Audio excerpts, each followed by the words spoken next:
Welcome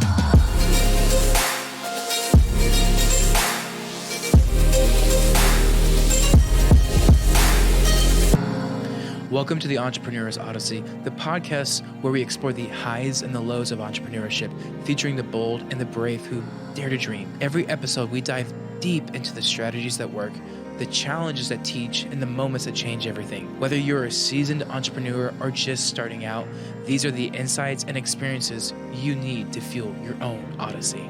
Hi, I'm Brandon Moore. Welcome to another episode of the Entrepreneur's Odyssey. We're so thankful that you decided to watch or listen. Appreciate you so much for listening.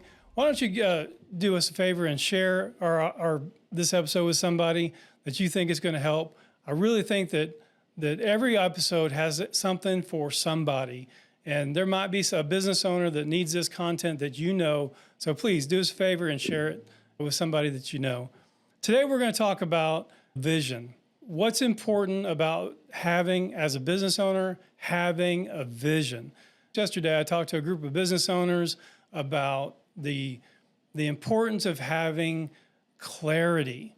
You know, there's several books about vision, mission, and values. There's several books about being a good CEO, being an effective executive, being clear in your goals, being clear in what you want to accomplish. I was talking to a person the other day about negotiation, and just like in negotiation, in order to have a good negotiation, first, you have to know what you want. You have to know what it is that you want to accomplish.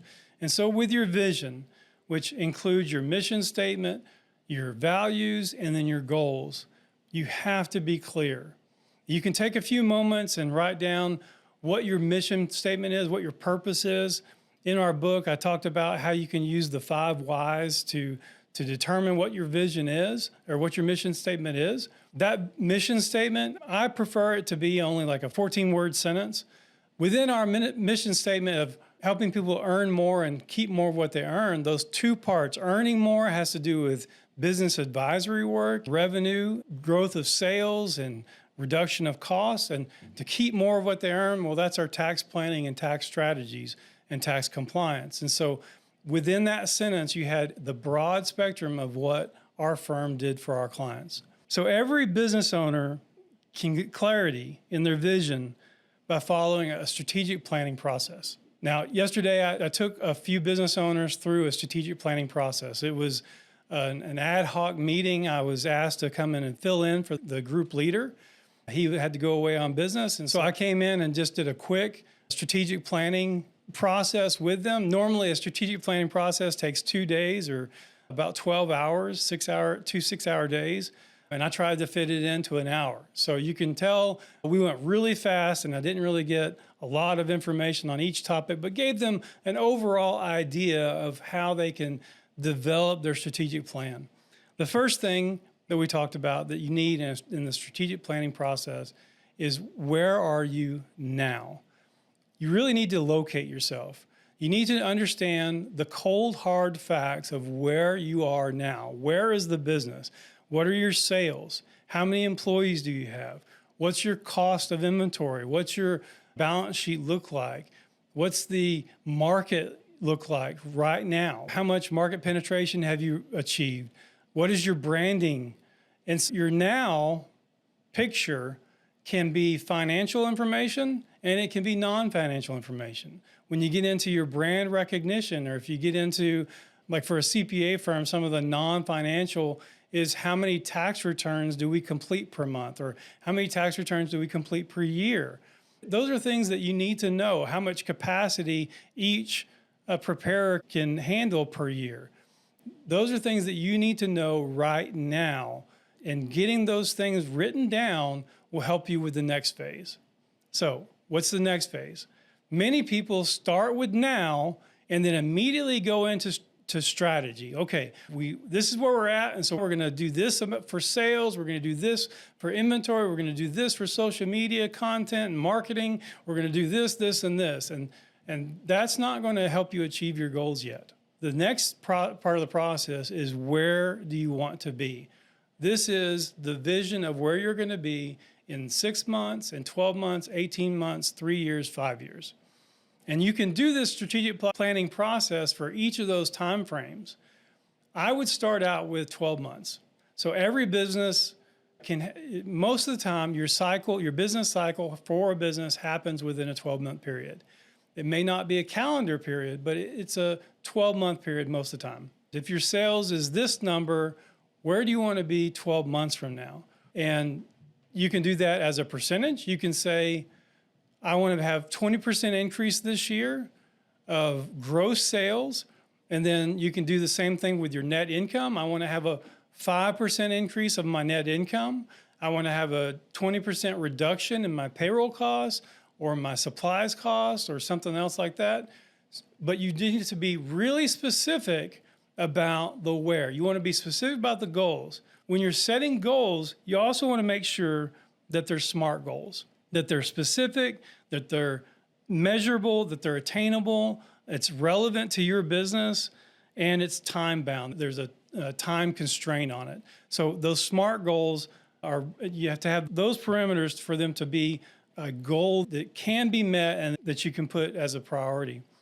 After you have the list of goals, so you have your list of where you are now, and then from each of those, you'll say where you want to be in 12 months. The next thing that I would do is prioritize which one of those goals is the most important. Because you might have a set of 15, and it'd be really hard to focus and prioritize 15 goals. It doesn't mean that we're not going to put them as goals or write them down as a goal. It just means we're going to focus on the top 3. And so I would prioritize the top 3. Now, there's 2 things that I do with my prioritize. Is 1, what's most important, and 2, what's most likely. Because I don't want to prioritize a goal that's not likely to happen. If it's a SMART goal, you say it's attainable, but then there's also what's the percentage probability of success. And so if that goal is attainable, but the probability of success is 70%, but you have another goal that's just as important and its probability is 95%, then you want to focus on that goal. So what's most important and what's most likely to be achieved? What's the highest probability of being accomplished? Those are the goals that you want to focus on. And again, focus on 2 to 3 of those goals, not 15. So the next thing that you want to do, now that you have your list of where you are now, you have where you want to be, and then you've selected 2 to 3 goals that are your priority, that are most likely to attain. Now we want to take one of those goals and we want to write down in the middle of a piece of paper on a whiteboard what that goal is, and then figure out how we're going to get there.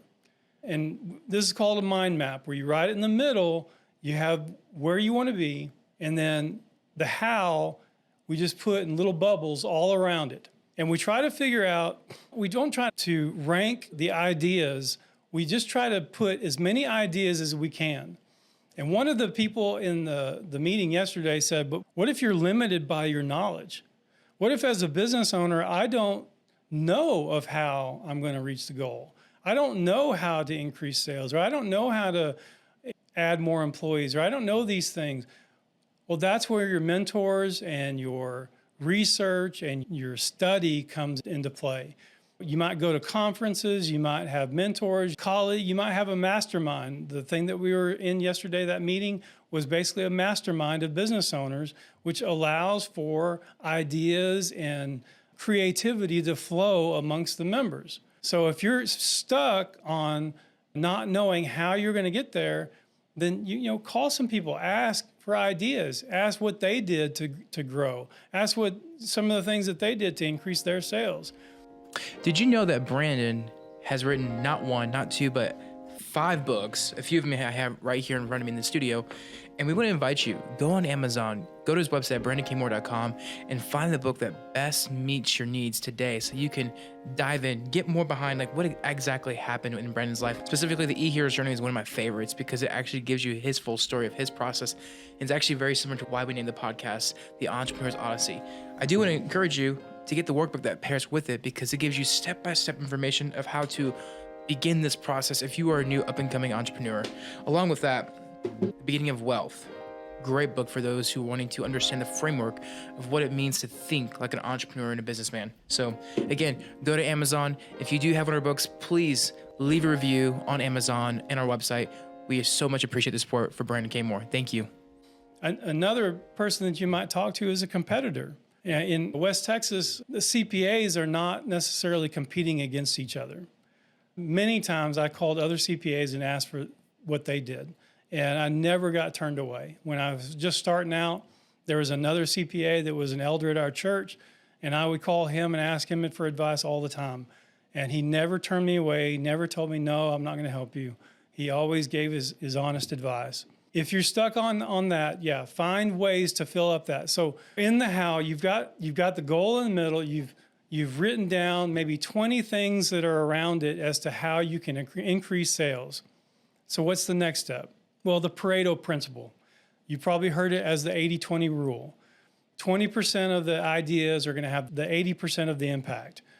And that is definitely true. So of all the ideas that you wrote down of how to grow sales or how to meet that goal, you want to pick 2 or 3 that are going to have the biggest impact and write those 3 things down. Now, there's some more things that we can do with those to discover tactics, because a strategy might be, I want to increase my social media content. Well, that's a strategy, but the tactic is I'm going to hire an assistant, I'm going to do more videos, or I'm going to do more digital media, I'm going to post more pictures. Those are all tactics to meet the strategy. So we start with a strategy, and then we drill down to the tactics. And there's some other things that we can do and talk about in later episodes about how you drill down even more.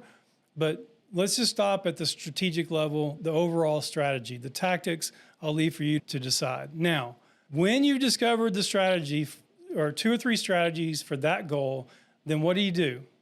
You go back to the other 2 goals that you've got highlighted and do the same thing. So then you're going to have 3 goals and possibly 3 strategies for each goal. So then what's next? Well, we have to, again, create the tactics for each of those strategies, and then we have to assign it to somebody. Somebody has to be responsible for those tactics. And so we're going to if you're the only person in your business, guess who gets the job? Well, you do. You're going to do those tactics. And then if you've got other people in your organization, you might say, well, the marketing digital media, that's going to go to this person because they're in charge of that. If it's talking to vendors and negotiating, well, I've got to do that. So I'm going to assign myself that. Negotiating with your distribution chain might be the manager of your inventory. So you just assign each of those strategies to somebody. The next thing that you do is set a due date.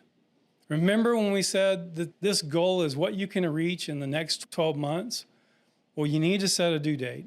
And you don't want to set a due date of 12 months because you want to set the due date as maybe 8 weeks, 10 weeks, 12 weeks. And then within that period of time, you can check to see if this strategy is working. Because remember, the goal is here, but the strategy is another thing. Your strategies might have to change if they're not working. More than likely, it's the tactics that will change. You have to give a strategy time to work. And I think 6 months is probably plenty of time to see if the strategy is working. It may, for larger projects, it may be 12 months. But you need to give the strategy time to work. But the tactics themselves might have to change and be tweaked. And so during that process of planning, you want to put a due date as to when this strategy is going to be complete so that you can check to see if the strategy is working. Now, there's a process that you can apply. It's called Plan, Do, Check, Act, PDCA. First, you plan, which is the strategic planning process. Then you do. You put the work into the tactics and strategies that you've come up with. Then you check to see if they're working. If they're working, then you slam it down, make it a part of your culture, make it part of this is how we do business. You put it into policy. You write it in to where all employees know this is how we do things. If it's not working, you want to adjust the strategy or adjust the tactics some to where it is working, to where it's creating more sales, it's creating more awareness of your product. So plan, do, check, act. It's just a simple anagram that will help you to monitor the process and monitor the success of your strategic planning. All right, so now you've done strategies for each of the 3 goals that you've chosen as what you're going to focus on for the next 12 months. It doesn't mean that we're not going to hit any of those others. In 6 months, we might meet our goal and we might choose another goal to focus on so that we can hit more than just the 3. But what do you do next? After you do the now, where, and the how, the strategies, then I like to back up. I like to have the whole organization back up and write down and tell me what are your key success factors. What is the thing that's going to make the most difference in your success? Is it your ability to be in a certain market? Is it your ability to deliver the product quickly once it's been ordered? Is it the quality of the materials that you put into the product? Is it the personnel that you hire to manage sales or manage client relationships? So I like to go through and we'll have maybe 10 to 15 key success factors. And then what we'll do is we'll do kind of a now, where, how on those success factors. We'll rank them or rate each one of them and say, where are we now on a scale of 1 to 10? And then in the where column, we'll see, okay, where do we want to be in 12 months? And of course, if we're ranking from 1 to 10, everybody says, I want to be a 10. Well, remember, how are we going to get there? What's the likelihood that we're going to be a 10 in 12 months? Well, it's probably not that likely. But we can shoot for, if we're a 4, we can shoot for a 7. In 12 months, do you think we're going to be a 7 in this area? And so if we rank each one of them, we say where we think we can be in 12 months, then you subtract the first column from the second column, and those on the list, those things on the list that have the biggest gap, this is called gap analysis, those things that have the biggest gap, you want to focus on. So if the biggest gap is in your personnel and your hiring, then you want to back up and maybe do a mind map of how do we hire better? How do we reduce the gap of that key success factor as to where we are now to where we want to be? I hope that you could see that. Sometimes I have visual aids that make it a little bit easier to determine, but I think that's going to help you. So you talked about the now. Where are you? Where are you now? What are your financials? What are your non-financial factors? Where do you want to be? You've listed out your goals on each of those areas, where you want to be, and then you've decided how you're going to get there. You've chosen and prioritized those 3 goals that are most important, most likely to happen, and you've done a mind map for each of them for the strategies that you can use to reach those goals. You've assigned those goals to a person, you've gotten a due date, and then you're going to do the plan, do, check, act procedure within that 12 weeks, every 12 weeks, to see that is the strategy moving us towards our goal. And then the last thing that you'll do is gap analysis on your key success factors to see if you need to work on any of those areas and improve in any of those areas. Well, thanks for listening. I hope that helps you. I know it will. And again, share this message with somebody, share this podcast with somebody. I think it's going to help you guys. Thanks for watching. We'll talk to you soon. Thank you for joining us on the Entrepreneur's Odyssey. We hope today's journey has left you inspired and ready to push the boundaries of what you thought was possible. Make sure to like and subscribe wherever you listen to your podcasts. Don't forget to rate and review us, and share this episode with someone who could use a little inspiration on their entrepreneurial journey.